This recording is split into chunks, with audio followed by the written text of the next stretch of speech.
Hello, everyone. Good morning, good afternoon, good evening to everybody who's joined us from different parts of the world today. Thank you for being here. We will get started with the session now. So my name is Raghu Mohandas. I'm the Director of Risk Advisory Services at SecureLink. I'm very glad to have all of you here today. We have a very interesting session today on how to prioritize the organization's compliance to align with the areas of exposure. So we will get started. I'll begin with a quick introduction to our company. Won't take more than a few minutes, and then we'll hand over to the speaker. So SecureLink is part of the Starlink group of companies, which is based out of Dubai in UAE. And we are primarily an advisory firm. We provide cybersecurity advisory services and assist our customers in complying with requirements in the region. Just a quick overview on all our key services. As I mentioned, we provide advisory services of various kinds around the whole people, process, technology domains. We focus on providing, so for example, we do cybersecurity awareness and training programs. We have some platforms which we also use for trainings.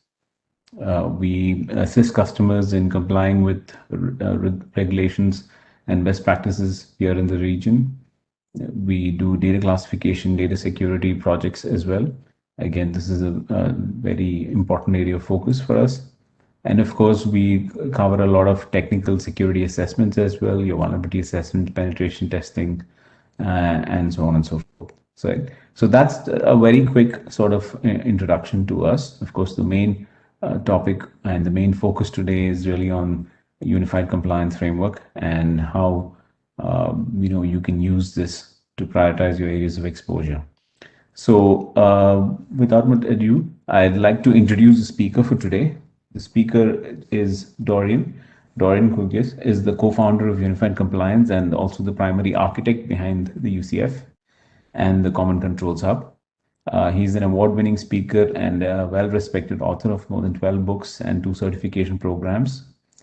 Dorian also serves as an advisor or working group member to the PCI Council and the Financial Technology Forum and other industry organizations. He also serves as an adjunct professor of technology, lecturing and serving on board of advisors for the University of Delaware, College of Human Sciences, Education and Public Policy. So very glad to have you here with us, Dorian, and over to you for the session today. Well, thank you very much. And good morning, good afternoon, and good evening to everybody. And if you're signing in from the United States on the West Coast, like me, what in the world are you doing up this early in the morning? I did not know oxygen even existed. We're going to do this presentation in 2 parts, okay? Part number 1 is I've got what you see on the screen. This is actually Univest. We're going to tell a story from an end user's point of view, hopefully your point of view, and looking at how you come to the controls. Then we're going to jump into the Unified Compliance Frameworks Common Controls Hub, show you how to select and compare, and then to select authority documents, compare the citations back and forth. Okay, so we're going to tell the story using this woman. Then we're going to jump into the Common Controls Hub, show you how to select authority documents, compare the differences, and then the most important part, as he mentioned, prioritizing the controls that you need to follow. And I'm going to talk about how you prioritize and because that's political. And when we get into this, if you guys have questions, raise your hand. Carrie and folks will get to them. And if Carrie thinks it's important enough, I'll actually stop what I'm doing and address the questions right there. So let's get into the story. We're going to check in on Univest VIP, our favorite boutique investment firm. So today, Eunice Higgins stopped in to see Lily Bai, Univest COO, and gave her a list of laws and regulations that the upcoming auditors are looking for. Well, Lily does what all COOs do. She calls Sarah Connors, our intrepid hero, to break the news about all the regulations they have to follow, and that those regulations need to be tied then to actual policy standards and procedures. And that's kind of a key. So keep that as a note on the side. Sarah like many of us who gets a list of stuff to do, heads right for coffee, right? Because, well, that's what I did too when I got this stuff. And she runs into Mr. P, the security guy who wants to heap even more rules onto her list. Back at her desk then, Sarah starts a Zoom meeting. By the way, did you like the fact that everybody was wearing masks before this? Starts a Zoom meeting with anybody who might be working on mapping these authority documents in her organization. Because, you know, somebody's always working on that stuff somewhere. And she does find a team of folks who say they're already working on the problem internally, with the output being a spreadsheet of citations to match common controls. Well, here are the problems that the team was trying to tackle. And this is like a lot of us. You know, there are a lot of people working this stuff internally. You know, they're trying to figure out which authority documents to track. They're trying to figure out how to interpret wonk speak, you know, the language that regulators write. Then how do you make the matching controls, you know, make the matching of the mappings to the controls repeatable? Because you're going to have to do that again.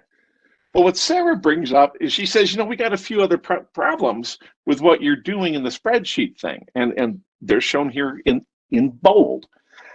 How do you make this defensible? Because if you're doing it just on a spreadsheet, there's almost no way to defend what you did. How do you tie those into implementing policy standards and procedures? And then how do you show which mandates are most important? And what I couldn't fit on the screen is the defense of who was there working on it and deciding that these are the important ones or the ones to ignore. The team informed Sarah that, well, if we're going to do that, it's going to take a lot longer than they thought. And it's a lot longer than just putting a spreadsheet together, of course. Well, as Sarah starts to get this information in, she starts to think that these folks are building out a flying DeLorean, something that's probably going to cost a lot more than the organization's ready to pay for, and probably take much longer to accomplish than they'd want, when she really only has the budget and the timeline to lease a RAV4. If that isn't like most of us, right? So Sarah calls Lily back and asks the team to break the project down into a couple of steps. Now, this part is important for you, okay? Because these are the 5 steps of any compliance work plan, whether you're building it yourself, whether you're using the UCF, whether you're using you know, high trust, anybody out there. There's 5 things you got to do. Step 1, you have to figure out which documents the organization has to follow. That's before you can prioritize anything. Second, you have to deduplicate the overlapping mandates, because there's going to be a lot of duplication in there. Third, you have to eliminate controls that don't apply and emphasize the ones that are important. That's what we're talking about here. That's a key element. And then after you do that, you are going to have to align those accepted and emphasized controls with your policy standards and procedures. That's an important part, and I keep emphasizing that more and more today, because what we're finding is there is threat to not having policies aligned with regulations. I'm talking to more and more risk organizations, more and more folks issuing cybersecurity insurance, saying, hey, you know, they want to work with the UCF because they have a risk calculator that goes all the way down to, do your internal policies and controls match the mandates you have to follow? That's the really important thing. And then the last part of this, of course, which is not on here, is you have to add this to the GRC program and implement it. So, like every business, Lily comes back to Sarah and says she's going to need a budget and a timeline. Well, what does the work effort look like? This is an actual workflow for anybody doing any kind of mapping. All right, this is what it looks like. We're going to go through each of these. And I'm doing this to explain to you that if you want to do this on your own, more power to you. We even have APIs to help you do it on your own. We have training to help you do it on your own. So after you're done, you can go out and do it even without us. So first thing, you're going to need to catalog each and every authority document just like a library would. Okay, because people are going to need to search that catalog. Well, what's an authority document? You're going to need to start tracking the statutes, the regulations, and the regulatory directives, your contractual obligations, your standards, your audit guidelines, your vendor documentation, your best practices, and you're going to even need to catalog your own organizational governance documents, those policies, standards, and procedures we've been talking about. In essence, what you have to create is something akin to a catalog like you would in any library, just that I talked about. This is what would go into, if anybody's old enough like me, to remember a card catalog system or a research system. Okay, that's the first part. Then you're going to need to extract the citations from the authority documents so that you can tag them. Well, what does that mean? Well, in order to do any matching, you're going to have to figure out what the nouns and the verbs are in each of those citations, because they break down into a mandate. All right. Difference between a citation and a mandate. PCI is famous for this. PCI will say, go therefore and do this and do this and do this and refrain from doing that. Well, each of the do thises or refrain from doing thises is a mandate. A citation might be one paragraph where it tells you to do a bunch of those, but each of the mandates are the things you have to do. And you have to know what the verbs mean. You have to know what the nouns mean. You have to know what those things are. And one of the problems in this is that sometimes the citations don't have terms in a known dictionary. Sometimes the citations are going to have to come up with definitions. Why are definitions important? I got to tell you a story about this. This is the day that I went and embarrassed everybody at NIST. I had my team and we went to Washington, D.C. and Stephen P. was there, one of my most technical guys, and a couple other folks were there. And we sat down with the guys who wrote NIST CSF. We got them all in a room, all the writers, all the editors. And I said, look, I have a real problem mapping some of the stuff that you're doing because you guys, I think you guys aren't completely coalesced on what cybersecurity means. And this is when NIST CSF version 1 was coming out, right? And I had them write definitions. There are 12 people. I had them write the definition of cybersecurity. I got 13 definitions. I said, all right, how does that work? One guy raised his hand and says, I didn't know which ones I should use, so I wrote 2. This becomes complicated because sometimes people don't use the same terms across documents, and sometimes they don't even use the same term in the document, like shut the faucet, close the spigot, or turn off the tap. That's really the same thing, but with different words. So even if you guess that these are the same, can you prove it? You're going to have to tie it to some kind of dictionary. Well, the UCF does that for you. You know, you can either have an off-the-shelf dictionary like Compliance Dictionary and tie it to it, or you're going to have to do it yourself. All the stuff we've mapped is already tied to it. Then you're going to have to match the mandates to the common controls. You know, well, what's the process like? Well, here it is. This is our process for mapping. This is what we do. This is what everybody does. So given the 4 sets of authority documents there on the right, we need to create a brand new list of common controls. That's how you do deduplication. So, you know, the very first time you look at it, something's not in there, you say, okay, well, I could just move this on over. It's a 1-for-1. And then you get the next set of citations and you get to start deduplicating. Look, B3 actually matches U1. B1 actually matches, U4. B2 matches U2. So we're getting some content in, and then we're getting, as we go through, we get more and more deduplication. And sometimes, like this one on the bottom, it'll say feed the animals. Now you've got a generic control, feed the animals, that previous controls can give you more specific stuff. So you've got both specific and generic controls harmonized in there. And then finally, you're going to need to create audit questions to standardize these audit questions. Why? Because most authority documents don't even have their own audit questions. And either you're going to, someone's going to make them up. I mean, where do you think they came from? The Audit Fairy? Or you're going to have a standardized methodology for putting it in. And, we do have a standardized methodology that we use. Security manual can be examined. Well, you can't, a gate guard can't be examined, but you can interview them. A browser can't be interviewed, but the configuration can be tested. When receiving packages, you can observe the process, but you can't test the process. So there are ways to put audit questions in there. And there's a structure for it that the UCF has. All right. Well, that's when Sarah found out the UCF. And she said, hey, to her boss, Lee, I think I actually might have something that works. I want to throw some numbers at you and why this is important.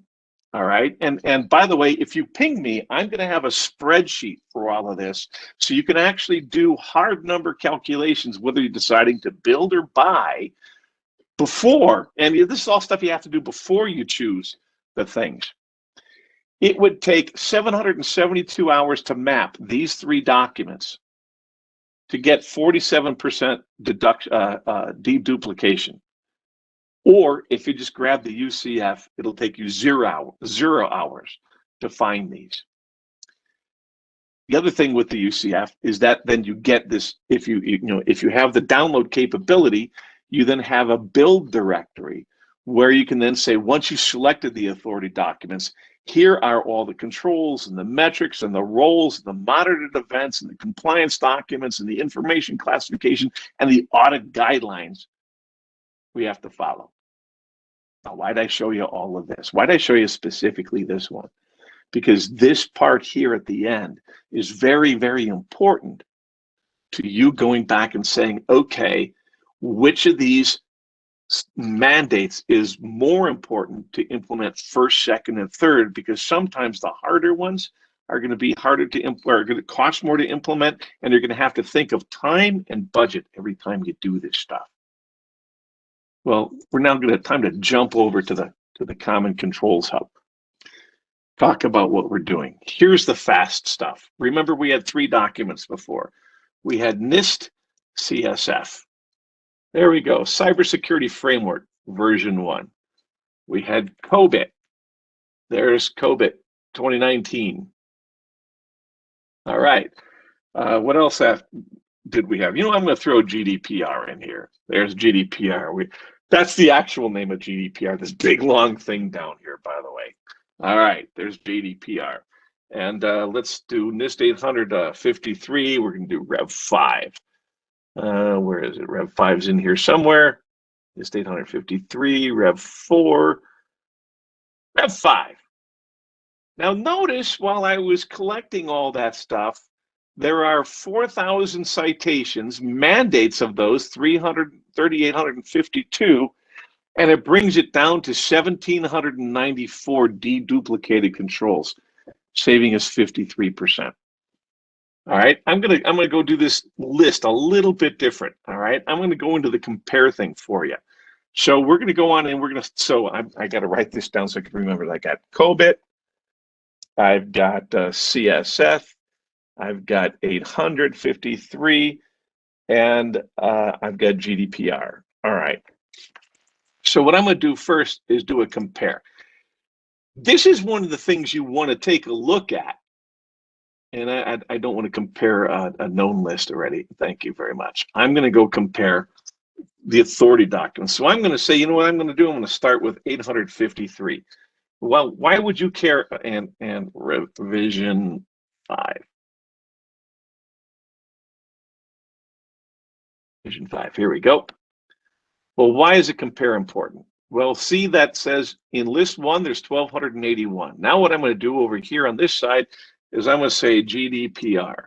What happens when we add GDPR to our list? There are only 42 overlapping controls with 211 new in GDPR. Part of selecting the important higher risk controls for you is also going to be what's the difference between A and B and C. Let's say that again. Part of it is the difference between A and B and C, or I should say A and B. A being any comparative document. The very first step you've got to take when going through and selecting the high risk controls are, which are the high risk regulatory guidelines you got to follow? Which are the ones that are either at the top of the list for the auditors, the top of the list in the news, the top of the list in your boss's minds, because that is part of risk, okay? Understanding that if document A, you know, let's just say the first one we selected here on the left was the, yeah, I'm just going to open this up so it's easier for us to see. All right, I don't need list A. Here we go. I do need list A. Security and controls. So this is NIST CSF. All right. If this, oh, I mean, sorry, this is NIST 853. So if this is more important than GDPR, you're going to have to look at, all right, how do we get those 1,239 unique controls in? Well, let's go compare it. Instead of comparing it to GDPR, let's take GDPR out of the list for a sec. Let's go compare that to then, let's say ISO, because we got an ISO coming. You know, we've got so we got ISO 2700 and 2700 and 2019. There we go. Let's compare these two.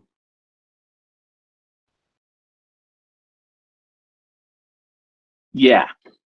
So look how big 853 is to the ones over at ISO. That's, you know, that's huge. You again, you've got to understand what you're comparing, what you're doing in a list. That's number one. Number two, when you get your common controls list, I'm going to go back and do some saves lists. I actually have a list here. That's 853. That's PCI and cybersecurity. I had one. I thought I had one combined. Continuity heavy. Oh, here we go. Cybersecurity docs.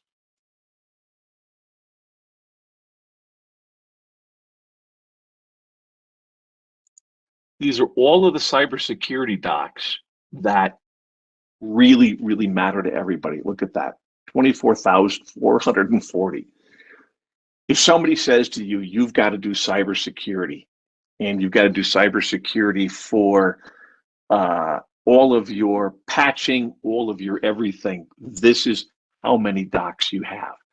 That is a bunch. Even though we've got 73% deduplication between all of these guys, there's still 6,500 mandated controls that you have to do, and then 234 implied controls you have to do.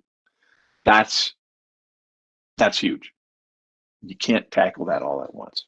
It's impossible. Nobody's going to be able to do that. So what do you do with that information? All right. This is one of the things you can do in the UCF, and then you can export it to your favorite GRC tool as a part of that, or you can export it as a spreadsheet and deal with it there. What you do is you go on into to tracking. And now I'm going to go into my cybersecurity docs.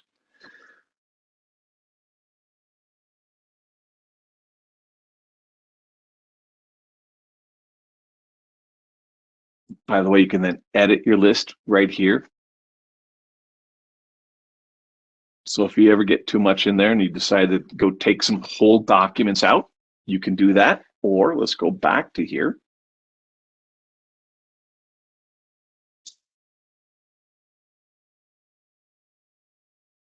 Username, done, NA, or certified. The very first thing you need to do, well, actually, not first thing, I keep saying first thing. After you select the documents that matter most to you, then you go through individually and say which controls don't fit. All right, which controls don't fit. And this has a username in here and has an NA button. Look at that. Dorian just came in and said that one doesn't fit. Dorian came in and says that one doesn't fit. One of the great things about the Common Control Hubs in here, when you're going in and managing your lists, you can assign them to different people in your group. See this created recipient as your team. Groups, initiatives. Every time you create an authority document group, every time you create an authority document list, you can assign it to a group of people. You can assign it to an initiative. The only difference between groups and initiatives, groups are standing groups. Initiatives are usually time-sensitive initiatives. This is an initiative that starts in, May 1st and is going to run till August, and it's maybe the PCI audit committee, whatever it is. Once you have users in there, and by the way, we use this account for training. That's why all these students are in here. If I went back to this, all right, oops, let me go back to my workspace here. You go on in, you select a list. There we go. Let's go back to that cybersecurity doc list.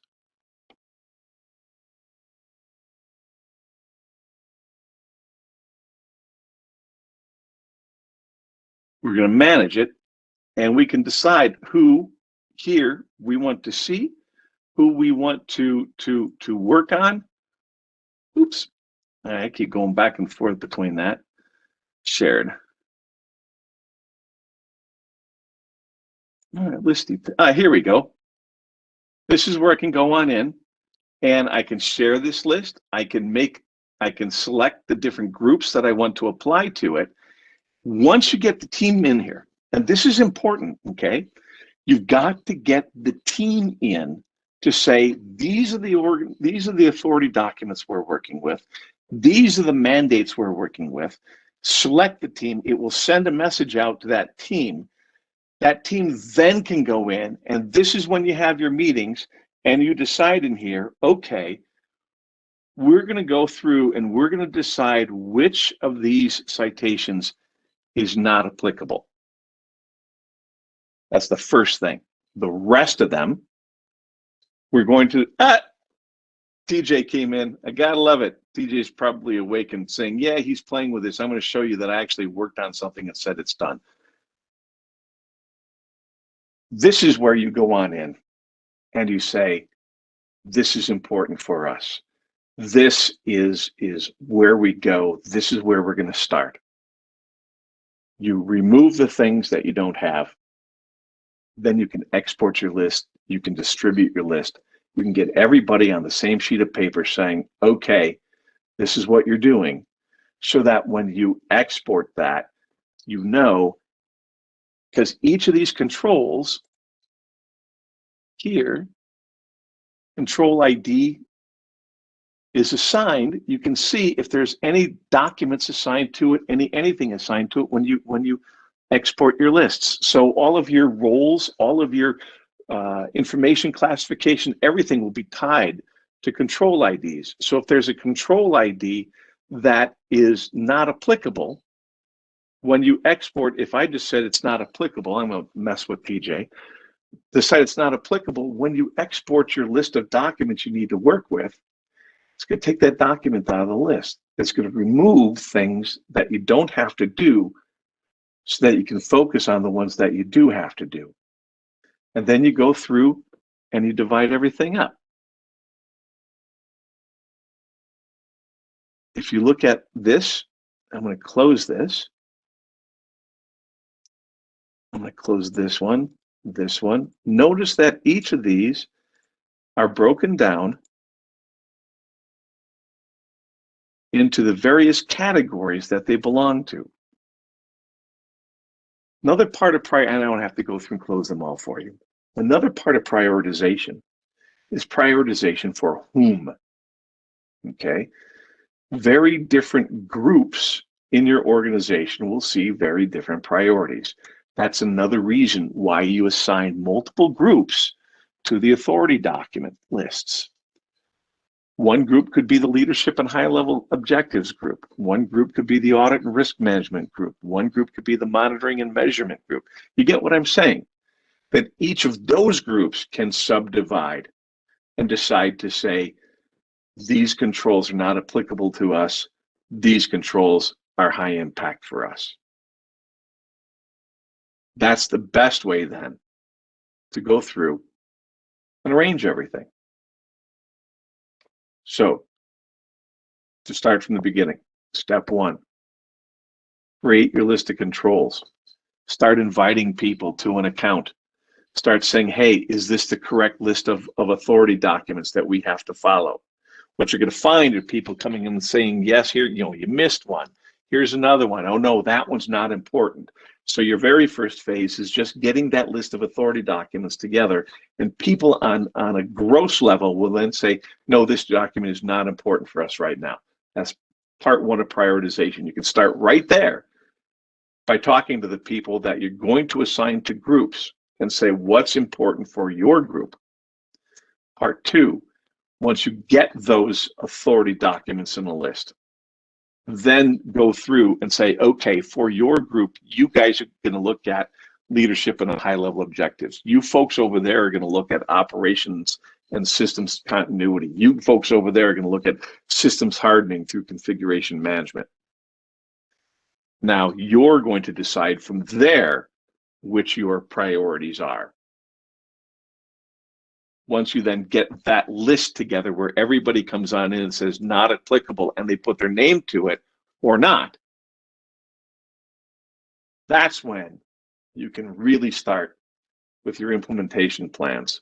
That's when you can really start and saying, okay, based on this basics, based on this first cut, now let's look at the documentation that we're going to have to follow. Let's look at the policies and procedures. Let's look at the configuration guidance that we're going to have to put into place. Let's look at what we're going to have to monitor. And from there, then you operationally decide what's important, what's high risk, what's high profile. Okay? That's the end of the presentation part that I have so far. Let's go through and talk. Let's go through and take any questions that we might have.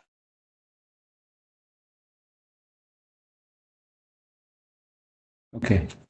So everybody, you can submit your questions using the Q&A box or also on the chat, preferably. We have a few questions. We'll just take those questions in the meantime. And, by then, if others have questions, you can continue to ask them. One of you had asked about the recording and the slides. Yes, we would be sending this across after the presentation. In a couple of days, you should all receive the link to download this presentation and the video, the recording. So the first question is about the difference between mandated and implied controls. What is the difference between mandated and implied controls? That's actually a great question. When you go through, I'm going to go back to common controls, or I could have done it here, but I just clicked. All right, so let's go grab an authority. Let's just go let's do all the cybersecurity docs. I'm going to pop this one open. All this stuff at the top here are just high level. One thing, Dorian, I think you're not sharing your screen again. Sorry, I think we just make you the host again. Yeah. Okay. Yeah, you can share your screen now. Here we go. Share. Oh yeah, I was all right. So am I now sharing the screen? Yes. All right. I'm gonna let's see if I can find one that doesn't start with a mandated. Okay, there's a lot of mandated control. Here we go. Include materiality levels. All right. So a mandated control here that we're looking at is the one that says include material changes in information processes. This is a mandated control is something that somebody directly said in one of the authority documents that you selected to follow. It said, you got to go do that. Well, all right, in order to do that, it's implied that you're going to have to include materiality levels in the audit terms. Because if you're gonna start talking about material changes in information processes, you're gonna have to define what is material. All right, here's one below this one. Accept the attestation engagement when all preconditions are met. All right. Well, before you can accept the audit, before you can accept it, you have to do audit and scope items, audit policies, standards and procedures, audit, cybersecurity, risk management within the policies. So there's a hierarchy to them. All an implied control is a control that you have to do. It's implied that you have to do in order to get the other ones. You know, if your significant other says go get milk, that means you're going to have to leave the house to go to the store. So implied control would be leave the house, go to the store, then get the milk.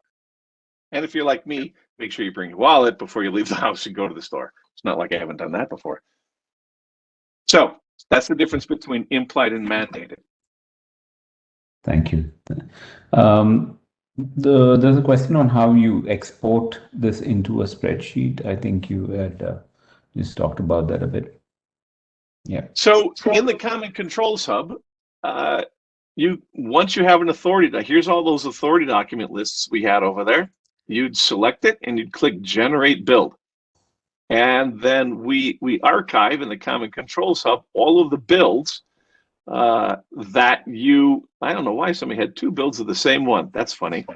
All of the builds that you've created so that we don't have to build it again. And those are then available for download. And once it says, notice it says XLS and doc, big AD, CIS demo. Where was the one that, here's cybersecurity docs. Did we download those yet already? No, we haven't. All right, so I'm just gonna do a build, generate a build. There we go. So this is now building. And when it's done, I'll click download and open it to show you what it's like. But that's as easy as it is to generate the build. And it's going to create a spreadsheet of all the controls you have to follow. It's going to create policy standards and procedures that you have to follow, all tied together. And by the way, I don't know if you guys have ever heard of this term before, but this is going to be very important for you coming up in the next couple of years. Compliance as code. All right, I'll say it again, compliance as code. What does that mean? While this thing's doing its thing, grcschema.org that we work with has interpretations of compliance as code. There are all these rules out there, the COMA and standards and regulations, CPE, common vulnerability enumeration, citation style language, control correlation identifier, derived relationship mapping, all of these things, legal XML, MITRE, open policy, open security, all these guys, trusted. Look, there's the unified compliance. We're part of this group. Vocabulary for all of this stuff is how to communicate to both people and computers at the same time. That's important because you need to embed. This is a huge thing, so it's still building. You need to embed policy, standards, and procedures in what you're doing, so that I wonder if I actually have a folder. I'm going to see if I have a folder open that I think Carrie had sent me a cybersecurity. Well, son of a gun. All right. Can you now see cybersecurity in my screen? Yeah. Anybody?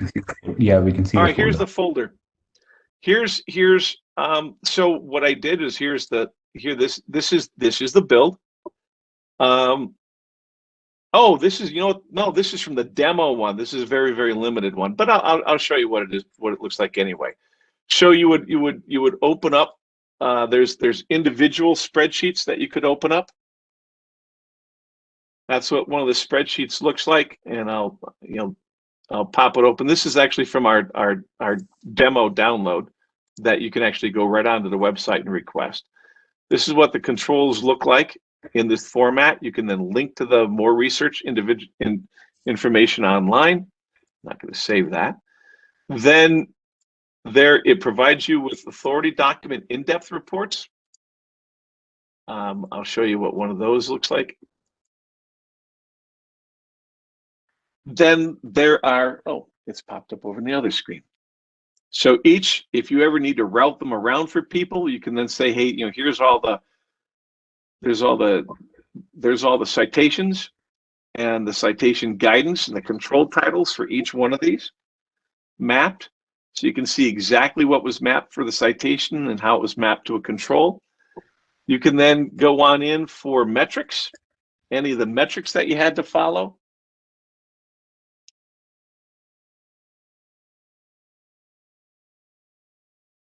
Oops. That one's not a great one. I'm going to go, here's your role descriptions. By the way, if any of you are following NIST NICE, the National, whatever the thing is for roles, controls, here's your roles, your assigned controls. And we're then going to, we're now adding to each role that you have all the skills, the knowledge, and the abilities that each person has to have in order to use that role. We're going to have those mapped in within the next couple of weeks. All the monitored events you might have to have or have to follow. Here's a policy. All of this stuff is already mapped in.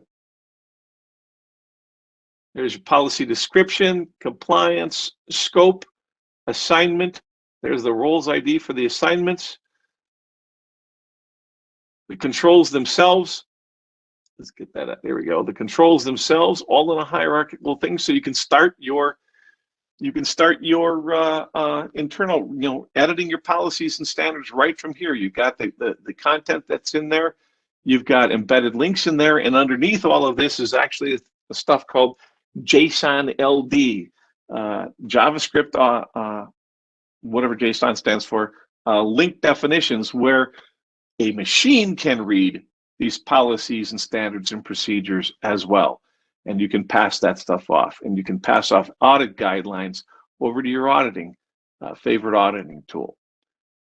And yeah, that one is still, the full one is still building because there's so much there. So that's what a build process looks like. Or if you have a GRC tool with an API capability, you can export all this right into your GRC tool through an API. So I hope that answers the question. Okay, thank you, Rod. So the next question is, why should I get a GRC solution if I have the Common Controls Hub? I guess you can also ask a question the other way around. If you have do you need the Common Controls Hub if you have a GRC solution? So, yeah. There are few and far between GRC solutions that have content. Okay, your organization has to determine, what's your risk factor for communicating and tracking controls. I'm going to go back to this tracking interface for a second. Very simple tracking. Let's go back to cybersecurity docs and pop this open. You can have, we've agreed with the industry that we're going to only present very, very minimal done, not done, and not applicable tracking of controls. All right. Hi, I'm Joe Blow. I'm Dorian Kogis. I'm TJ. I've either said this doesn't apply or I've completed the control. Very simple tracking in the Common Controls Hub. Notice the certified field all the way over to the right doesn't allow you to put anything in there. Why is that? Well, you ain't an auditor. We're not auditors. We have an API that allows Audit Board, that allows any of the auditing firms that has an agreement with us or can use our API to go on in and provide certification that you've passed those controls, that you've implemented those controls, or that control is on hold or whatever. And then they can integrate into the Common Controls Hub and tell you if you're certified or not. Same thing with the GRC tool. It might go even farther than that. You can import this list of controls you have to follow or don't want to follow by clicking NA into whatever GRC tool you're working with. And then you can then track implementation from there. So it's the tracking of implementation of common controls that has to go above and beyond what we would be willing to provide in the Common Controls Hub. Well, what happens if you have a GRC tool that doesn't use the UCF? I'm going to tell you one thing. Make sure that the mapping is defensible. I'm going to say that again. Make sure the mapping is defensible. I'm not going to argue that some of these guys aren't defensible. Some of them are. Some of the people who provide mapping out there provide you with a spreadsheet of controls that say, here is our list of common controls, whatever they call that control list, mapped to these citations. But then they can't prove how the citations are mapped there. One organization right now that will remain nameless, but has a $5 billion valuation, that says we do all of our mapping by lawyers. But then when you look at the mapping, there's nothing that says A maps to B.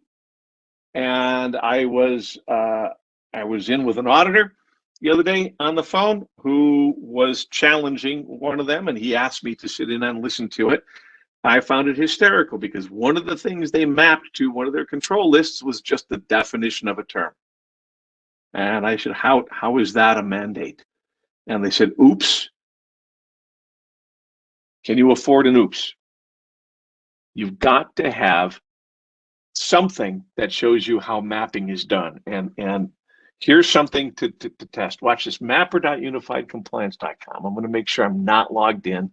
Yeah, let me sign out. You can do this yourself.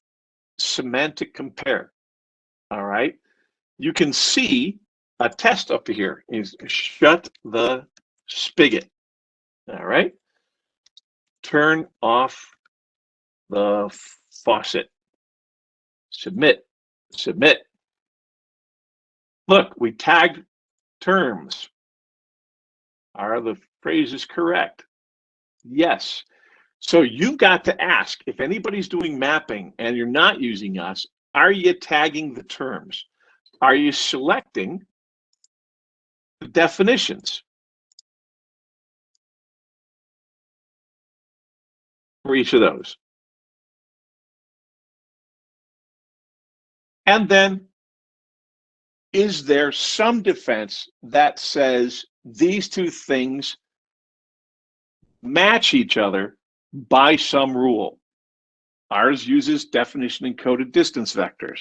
How many definitions away are terms? 90%. Why is this not 100%? Because both of them don't say shut the spigot, or both of them don't say turn off the faucet. So whatever mapping, and you can do, anybody can do this. You can put two sentences in. You've seen, I'm not logged in, absolutely free. Do this all day long. Go on in, enter your text. That's what all mapping starts with. Make sure that you can tag the terms. If you entered a term in there and, turn off the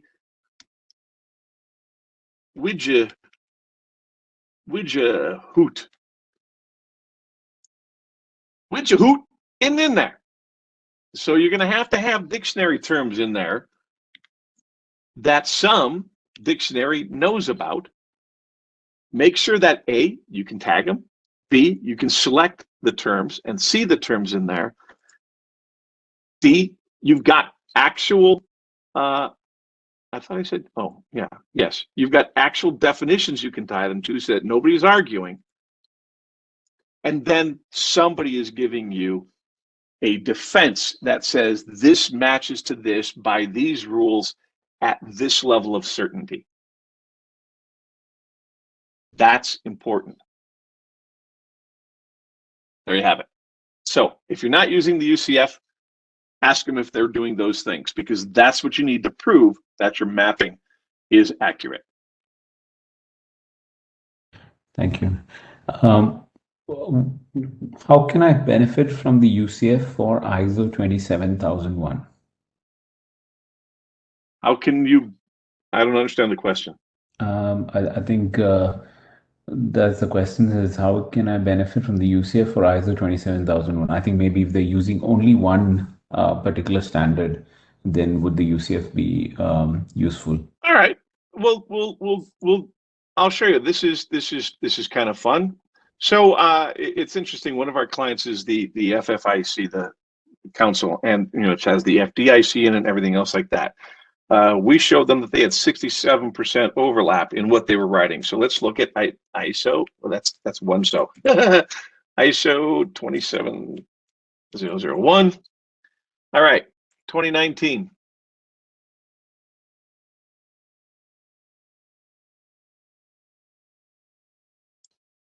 They have duplication in there. Okay, 30% of ISO is duplicated. There are 96 mandates in there. 66 are mandates and citations, 96. 66 are mandated, 50 implied out of 211.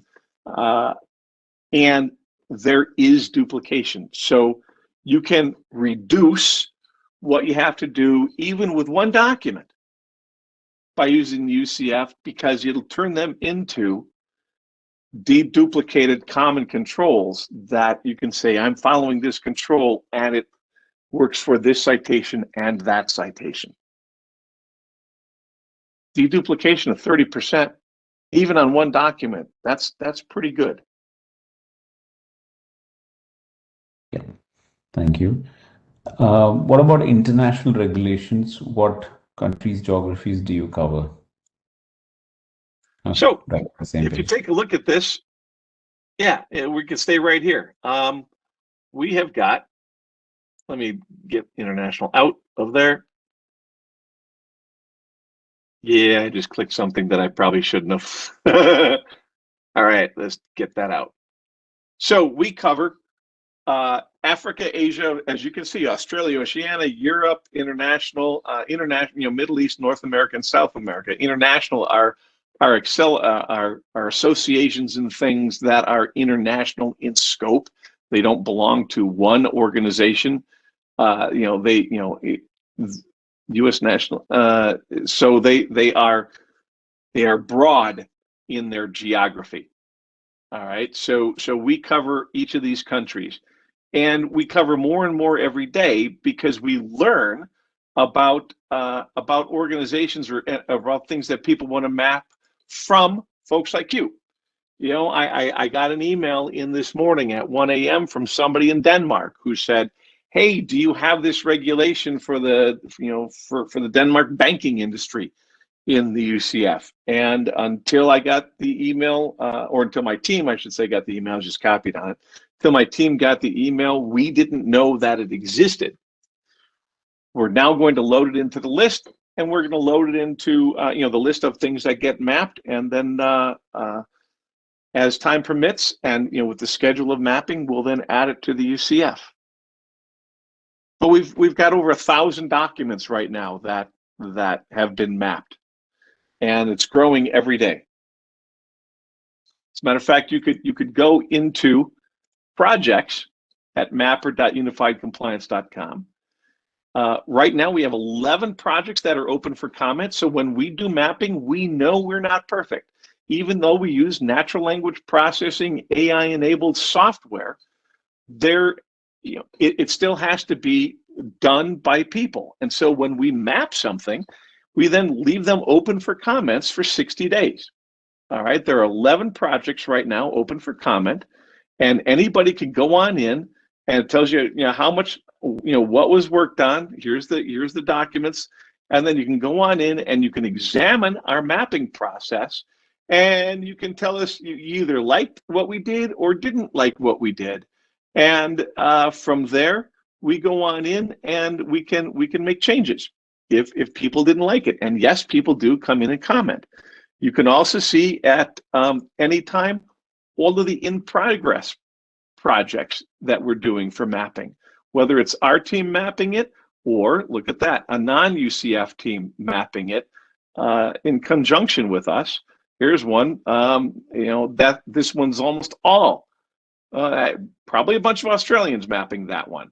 They're all doing the mapping, and it's our lexicographer. Right now, we only have UCF lexicographers, i.e. the people who work on the dictionaries. And these are, I guess there's a bunch of Australians in here. This one's responsible lending conduct. I don't even know who that one is. But there are teams that can come on in and do mapping using our software without us having to interfere with it, and the documents either become yours, or you can if you want it to be used by everybody else, it can be. So that's how documents get in that we don't have, and that's the scope. The only commonality is that they have to be in the English language, because our guys weren't smart enough to write natural language processing software in multiple languages. We just aren't that smart. Not that we're not smart. We're just not that smart. There's a question on the compare page, Dorian. There's a query related to that. It says, they've asked, on the compare page in list B 38/1289, what exactly is 38? Who? I think I have no idea what that question means. What this does is, go ahead. I think when you choose two lists and then it shows, I think 38 or a number / another number. All right. So what is that? The first number, what does it mean by? All right. So I'll just put I'll put two documents in here so that we can answer that. Where's ISO? Everybody wants the ISO 2027-1. Here we go. All right. So let's pop this open. This means that in document A, if we take a look at it, here are the citations that only exist in document A. Oops, I'll take out these two. All right. Here are the citations that only exist in A. This is the one in B. If we opened it up, here's the citations that only exist in list B. If we look at it this way, here are the citations that are in both. Here's list A and here's list B. So this is where there is direct overlap.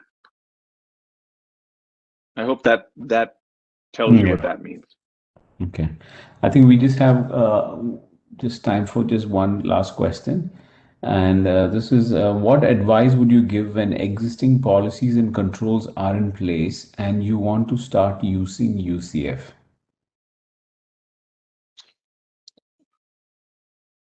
The first thing I would do about your existing policies and controls is ask, do you have an alignment between what you wrote and the regulations and standards and guidelines you have to follow? That's your first and biggest compliance gotcha. That's the most important thing you've got to do in your transition. and that is how you select what is most important to you. Okay, start right there. All right, did we align these with the regulations and standards we have to follow? If not, well, if you did, great. Then you can go through and look at each one of those and say, this is, these policies and standards and procedures overlap most with what we have to do. Therefore, let's get the list of common controls up in the UCF, according to those authority documents that we're going to create an authority document list from, and look at what's the largest grouping. And then from there, decide, all right, what are the risk factors to these controls? And risk factors go, they're different for technical security than physical security. They're different for human resources management than records management. So you have to work with each of the groups then and align what your risks are and what's high priority and low priority for each group based on starting with policies and procedures that you already have and aligning those with the controls that you now know you have to follow, even given the additional ones, and go from there. All right. Okay, so thank you very much, Dorian, and thank you everyone for attending the session and for the great questions. As I mentioned again, we will be sending across the recording and you will be receiving this in your email. I really appreciate all of you attending the session. Thank you. Well, thank you very much, guys. I really appreciate it.